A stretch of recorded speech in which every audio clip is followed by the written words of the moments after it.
As heartbreaking scenes like these continue from wind-driven wildfires, Hawaii Governor Josh Green is vowing to help those in need. But this is the largest natural disaster in our history. The governor saying the focus is on the needs of the people of Maui. And if you also want to help, new warnings from the Federal Trade Commission and Better Business Bureau to watch for scammers. Scammers are always going to take advantage of things that hit people emotionally. Meredith Radford is with the Better Business Bureau serving Eastern Carolinas, offering tips to help make sure your generosity doesn't make you a victim. They'll try to do what they always do, which is either take your money or your information or both. To make sure you aren't deceived, the BBB says first, be cautious of vague appeals. Unfortunately, those posts, especially on crowdfunding sites, aren't always what they seem. So they could have taken someone's photos off of their Facebook page. It's really hard to tell. You want to make sure that it's legitimate. And check to make sure you're giving to an established and in many states, government registered charity. One place you can do that is give.org. That's BBB's site to look up charitable organizations.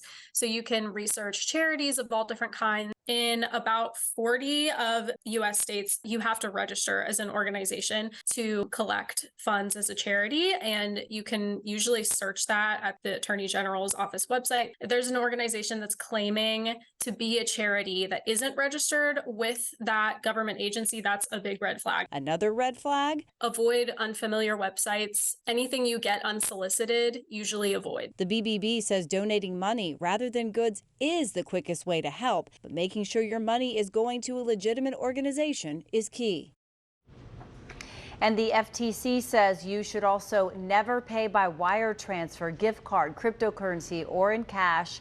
You can read more about what to look out for when donating after disasters and tragedies on abc11.com.